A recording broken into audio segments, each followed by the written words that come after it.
Hello everyone, Leafreed here with the Book of Enoch, another esoteric text. The Book of Enoch was originally about Enoch from the Bible, who was only given one line in Genesis where he is the grandson or great-grandson of Adam and Eve around there, or Seth rather.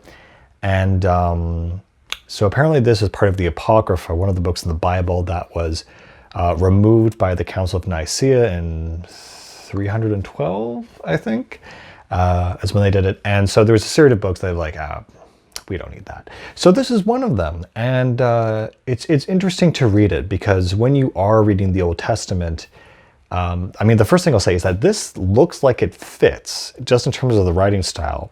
It talks about, the race or descendants of a man. They're called the generations of a man. It's a very Old Testament style. They mention Sheol, the realm of spirits. They also mention Tartarus, which is very interesting because any sort of Greek influence really only happened in the New Testament. So that might be one clue. This might have been written not an original Hebrew script. It might have been written during the New Testament era. But again, it's hard to say if that might just be a red herring. But a lot of the names of the angels are, Uriel, Sequaliel, all ending in El, basically. And so that's the first thing. This book seems that it fits into the Old Testament writing style. And because there are a lot of parts in it that are frankly quite boring and repetitive, and then there are parts that are kind of interesting. So what is the Book of Enoch actually about? So Enoch, when he is mentioned in the Bible, it goes through the generations like, Methuselah lived 500 years and then, slept with his fathers or, died. And then his son lived for 400 and whatever years and he did this and then died, and just kind of like do. And you get to Enoch in Genesis and suddenly it's like, well, Enoch, lived for 300 and something years and then God took him up into heaven. Kind of like, what? And then the next guy dies. But so Enoch is the only one where it says God literally picked up this man and brought him into heaven for some reason. No, it actually says he walks with God for a certain amount of time and then brings him up to heaven. So it's a very interesting, weird part. And there's a lot of weird parts in the Bible. And this is one where I guess Enoch had his own book. And the whole thing is that when God walked with Enoch and took him up to heaven, he showed Enoch things essentially that would come to pass. And so this is very much a book about speculation and esoteric readings. And he also showed him things that have already happened that go into more detail. So if I were kind of divide the book, it's really not that long. It's it's 100 pages. It's really not that long at all. But if I were to divide it, I would say that the first part is the most interesting part that everyone really knows it for, is that it talks about the fall of the angels. And so I think in Genesis 6, around there, it talks about the angels who, it doesn't say angel, I think it says watchers, and how they fell from heaven, procreated with the women, and created giants. And there were giants upon the earth. And that's one of the reasons why God decides to just flood it all and start over. And they're called watchers in there, and it's kind of like, so it depends on the translation, but apparently these were fallen angels. So this is the real draw of the Book of Enoch. It's a story about the fallen angels, which is really, really cool. How it goes into talking about it, though, is, not entirely direct. It just kind of says, yeah, there were a bunch of angels that, did this trespass, basically. And it gives them their names, the main among them being Azazel. And it lists them all out, and there's a whole group of them, and they're kind of gang or whatever.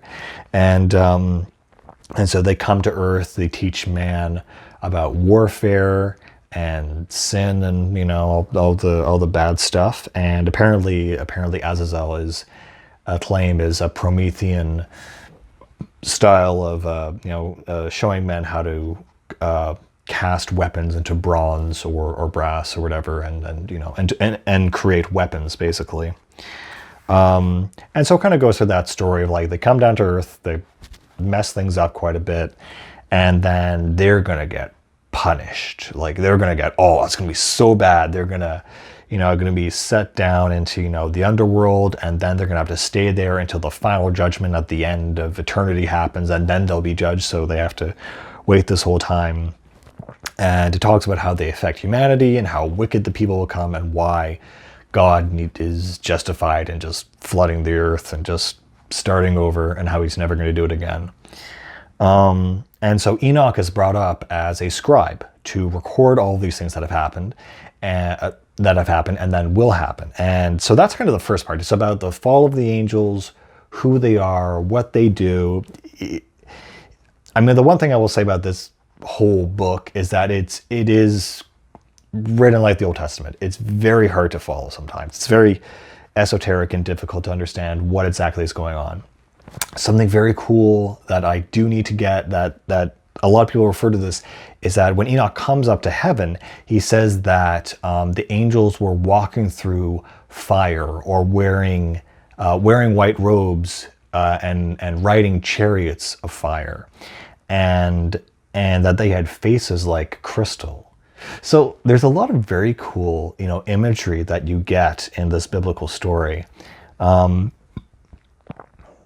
Whenever I find, chariots of fire, or that they had a countenance of fire, that to me always sounds like lights or technology. That's where my brain goes. This is an advanced race of aliens, or they're trying to explain that they are emitting light in a way that looks like a modern light bulb, but they call it fire. I mean that's the only way I can say it. Whether it's aliens or angels, or they're, I think it's probably angels, but you can make that analogy if you want. Yeah, there's a lot of cool imagery in here, and I think that's why a lot of people read it. So that's the first part. The second part is kind of a boring thing where Enoch is giving or is being given lessons on why the sun and moon rise. They have a flat Earth firmament style thing, and it kind of says that there's a giant ocean around the Earth, and the sun and moon are going in and out of this ocean and going overhead. And so you can tell, like, okay, yeah, it's the ancient times. They probably believe that everything was flat and things were coming out of the water. I'm pretty sure a lot of Polynesian tribes also believe the same thing. A lot of native tribes also believe the same thing. But it gets really in depth. It's like, okay, this is why it's 30 months in a year. 30 days in a month. Because there's a slight variation, and the moon goes this way and the sun goes this way. And so I tries to give this kind of cosmology, and it's very lengthy and very boring and very dry, which makes it seem very legit that it was written at that time, because it's trying to really, make a system of how this works. And so that's kind of the second part. And then the last part of the book is kind of like this typical, oh, don't worry, those who are righteous shall be redeemed, and these angels shall be punished. And it's like, these are the good guys, these are the bad guys, whatever. And then it talks about the things that will happen at the end of Genesis. So it's not like far in the future. It's not Revelations. It's like, hey, the books that summarized this part very well, well, I want to tell you more about those. It's like the rest of Genesis being predicted at the time that Enoch was taken up.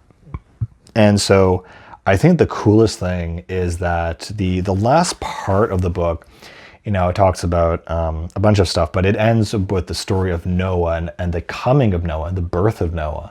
So it's kind of cool. Like, we know a lot about the birth of Christ, and Noah and Moses are probably the two other big characters of the Bible, but we don't know much about them. I guess we know a decent amount, but we don't know how they were born. And so it goes into this thing, and I believe it's Enoch talking to his son. Yeah, Methuselah. So he's talking to his son. Methuselah saying, hey, by the way, this is going to happen. So I guess at some point he tells his son after he wrote all this down. And so many generations after him, their great grandson, whatever, he's going to be born. And the description they give is really interesting. They say his skin is as white as snow, his countenance like a rose, and he has hair that is like white wool of a sheep. And it says that when he is born, there is going to be this light in the room, and his eyes will shine and will light up the room, and he'll have the voice of God in his mouth from his birth. It's a very cool thing. And of course, what will he be named? He will be named Noah. So that's pretty. So there's kind of like a little redux, a little remix on the whole Old Testament. Anyway, that's just like a little preview on. But yeah, if that sounds interesting, pick this up and give it a shot. As to why this book was officially rejected at the council, I can only really speculate. Maybe it's because Enoch shows up, is like mentioned in Genesis, and there's so many things that happen in Genesis that to have a whole book about this one guy while in the middle of Genesis, like to have this after Genesis, just as we're about to get into the story of Joshua, it would disrupt the flow of the book. I mean, that's kind of the most practical answer I can give, is that there's a lot of information in here that's very cool, but to actually read all this information while going through Genesis, it's just so much to take in that it's not a great place to put it. So there's the practical message. Whatever the theme could be is that there's a lot of details about the angels and all this stuff, and a lot of very hidden esoteric things that perhaps they didn't want the public to know, or the lay people. But again, at the same time, the only people reading this were the priests, because people were illiterate. So I can only think that it just didn't fit, and so they just removed it for that very basic reason. But again, I don't know. That's my speculation. Anyway, Book of Enoch, pretty cool if you're really into, esoteric stuff. This is a very short read, very cool to read. It has some great imagery in it, and yeah, I don't know. It's neat. I like it. Anyway, and as always, keep reading.